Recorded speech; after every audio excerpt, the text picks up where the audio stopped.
Hey guys, this is Isaac here from safetyjam.com. Today we will be discussing about the careers in the field of occupational safety and health. I will be taking you through a tour of different types of courses which are helpful for different types of graduates and students and working professionals. I will be taking you through a step-by-step guide for graduates and professionals to get excel in the field of occupational safety. To begin with, what is occupational safety and health? It is all about saving the workforce from getting injured or life threatening injuries.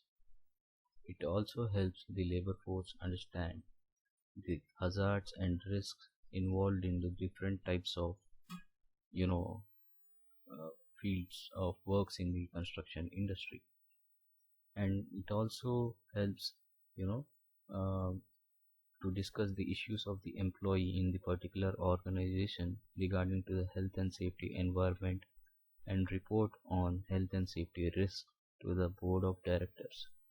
And also, depending on the severity of those risks, the labor union also participates in the health and safety committee as an employee representative. The committee discusses the promotion of employee health and the development of environments that facilitate the work. So, coming to the different tasks which includes maintenance of clear records of the PPE, which is personal protective equipment, and the provision of personal protective equipment relevant to the work. If you give rubber gloves to the person who is, you know, carrying out the excavation process, well, it is not suitable for him. It is suitable for the people who are doing drilling or the processes which include hammering or which include vibrations. you know, we need to give particular type of PPEs to the particular type of the work which is being carried out. Next is the periodic health surveillance of the workers. Now the periodic health surveillance may be monthly, maybe quarterly, and maybe every 6 months to assess the condition of the health of the worker. Risk assessment reports. So risk assessment involves different types of steps which include identifying the hazards, identifying the people who might be harmed, and evaluate the risk and decide on the precautions, and then record the significant findings and get it documented. And the final step would be review and update as necessary.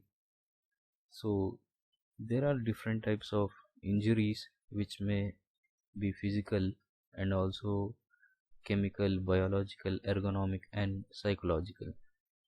Physical injuries normally involve slips, trips, and falls, falling objects, collisions, trapping and crushing, machinery, electricity, transport, etc., which will be discussed in depth in the courses. Next is near miss investigation reports. If near miss is an uh, you know a life threatening injury might have been happened, or that would have been happened because of some uh, unexpected accident or something, so this comes under near miss investigation. Clear record of guests and accompanying them until they leave the site safely by providing them with respective PPE. Checking with the legal requirements with the government bodies and the local authorities to carry out the work activity. Emergency response and drills, and monitoring, measuring, and evaluation of all the activities.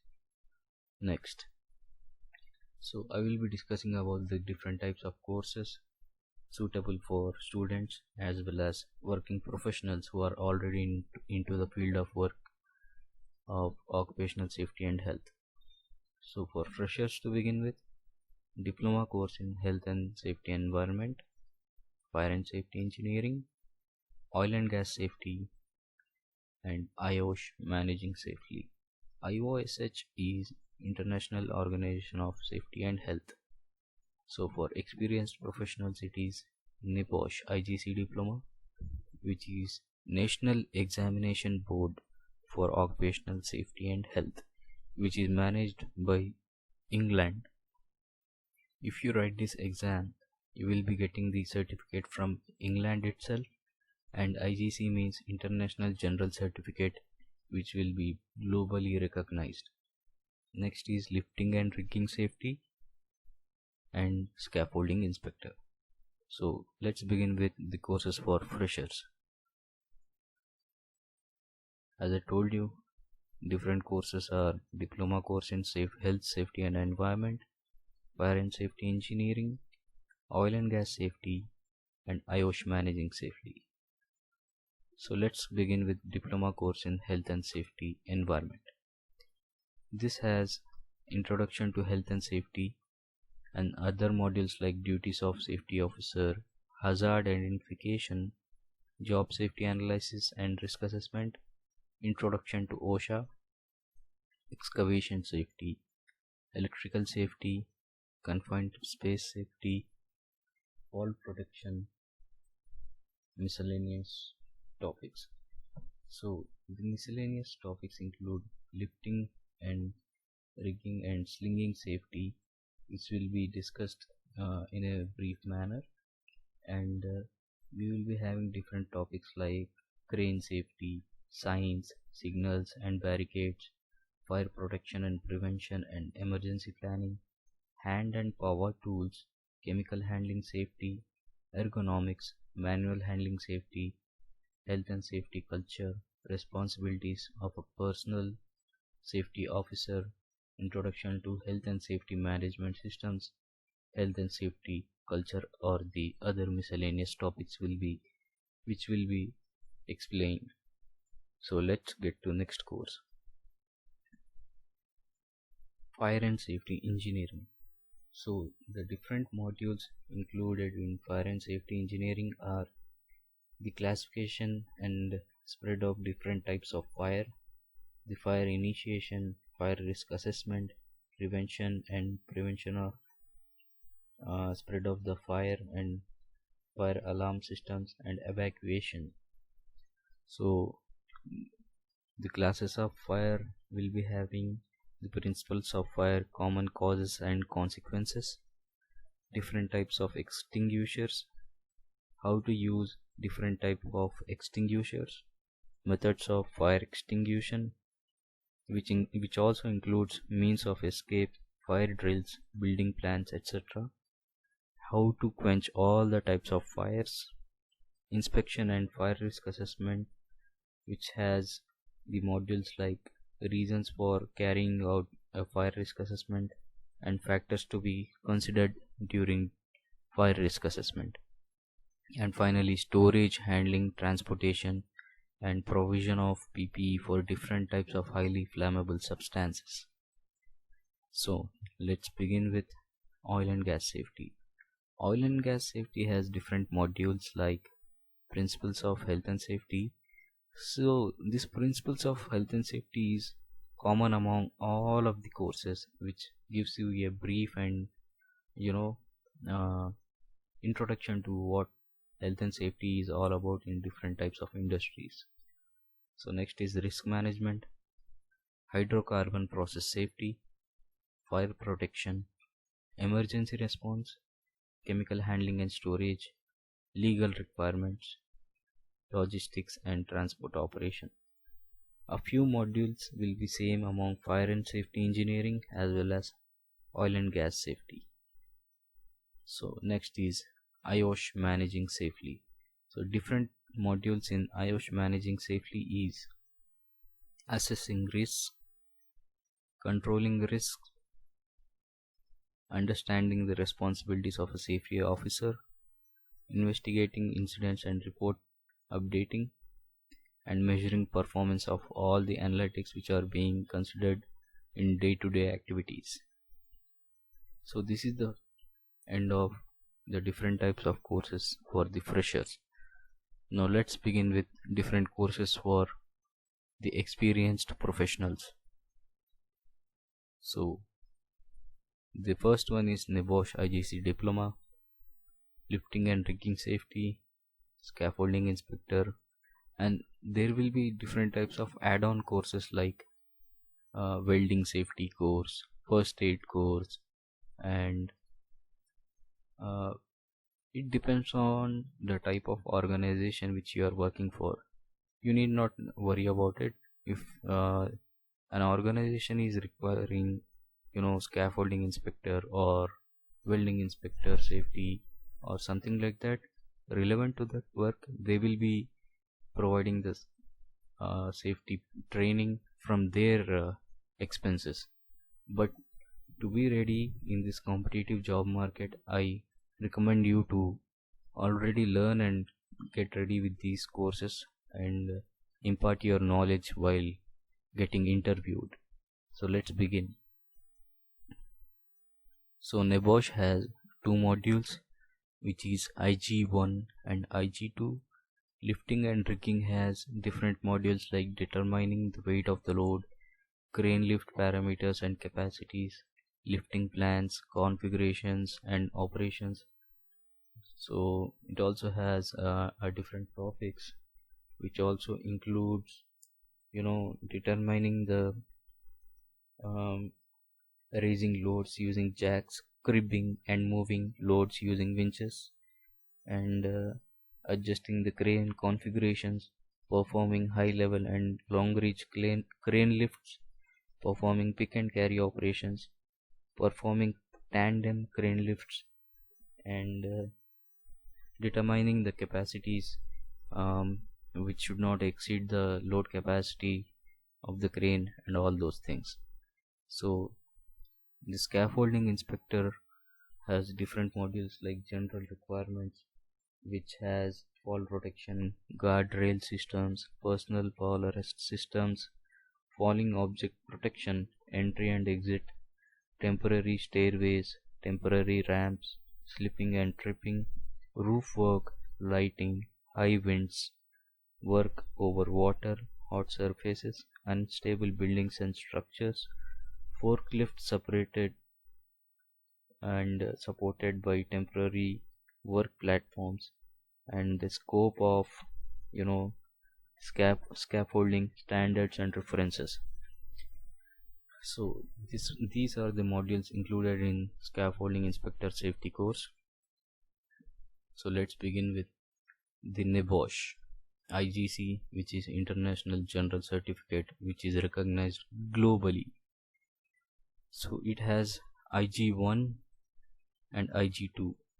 IG1 has management of international health and safety, and it also has a module of controlling workplace hazards.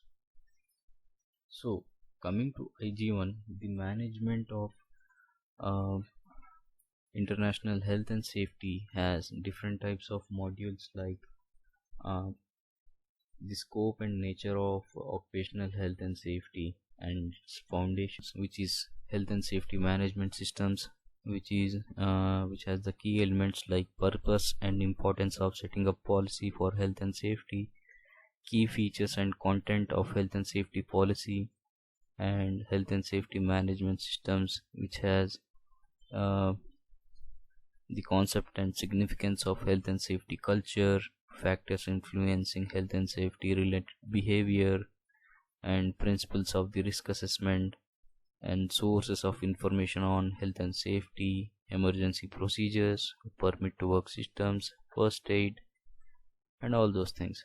So coming to the IG2, it has different levels of elements, which has workplace hazards and risk control methods. And so previously the IG, it was called IGC1, IGC2 and IGC3. So now it has been shortened to IG1 and IG2. So in IG1, the IGC1 and IGC2 both have been uh, mixed. So all of the portion comes under the IG1, the IGC1 and the IGC2. So it has different elements like transport hazards, musculoskeletal hazards, and risk control, as I was telling, manual handling safety, manual handling risks and control measures, manually operated and powered load handling equipment, work equipment hazards and risk control, electrical safety, and fire risk assessment, fire fire and safety engineering, and it all has very in-depth explanation than the diploma courses, and also the chemical and biological health hazards, and noise and vibration hazards, and physical and psychological health hazards. So this is the part of IG1. So coming to the IG2, we need to have uh, we need to prepare a report where we have been observing the daily types of hazards and accidents which have been happened in our organizations. Basically, um, you can write this report if you are an experienced professional. It would be very easy for you because you have been watching all the different types of hazards and the control measures which you have took whilst your experience. So that is all about NIPOSH. Now coming to scaffolding inspector. So scaffolding inspector has different types of modules, and the general requirements has the elevated work areas where it needs fall protection, guardrail systems, personal fall arrest systems, falling object protection, entry and exit, temporary stairways, temporary ramps, slipping and tripping, roof work, lighting, high winds, work over the water, hot surfaces, unstable buildings and structures, forklift supported temporary work platforms, different types of portable and step ladders, components, requirements common to all the scaffolds, requirements common to system and tube and coupler scaffolds, and other miscellaneous topics. So this is a very in-depth course. Uh, in-depth in the sense it is not very tough to understand. It is very easy. Anyone can learn it. So these are the different modules as I told you previously. So next is lifting and rigging safety. This has different types of slings which needs to be used to lift the load, the wire rope sling selection, wire rope life, safe lifting practices, maintenance of ropes and slings, rigging loads, preparing lift plans, crane configurations, periodic inspection of the equipment. So that is all about lifting and rigging safety. Most of the educational institutions don't even know uh, that there is a field of occupational health and safety for students to be provided with placements. They don't even think about it. Most of the colleges don't even know about this unexplored avenue of the career. Choosing this field helps you you can stand out of the crowd, uh, having a unique career path. This field has demanding job market globally, and if you extra additional certifications help you a lot in gaining exposure to different aspects and fetch higher roles in the job market. Learning is a continuous process and nothing comes from sitting idle. So you just need to improve yourself day by day by learning new things. Then only you will get to know the unexplored avenue, uh, and the importance of health and safety in the job fields. You can get into automobile, aircraft, uh, any particular field, either it be chemical or biological or biotechnological fields, with the help of health and safety uh, as your certification. And practical implementation only gets you more clarity. Nothing, the more you learn theory, the more you know nothing. Only if you implement it practically by learning basic diploma courses, then working for a year or two, then I suggest you to go for higher courses like NIBOSH and all. You can land in high paying jobs in any sector of your interest depending on your skill, competency, expertise, and experience. So for more information, visit my blog, which is safetyjam.com. You can read different blogs which I post every week. Thank you for watching. Bye.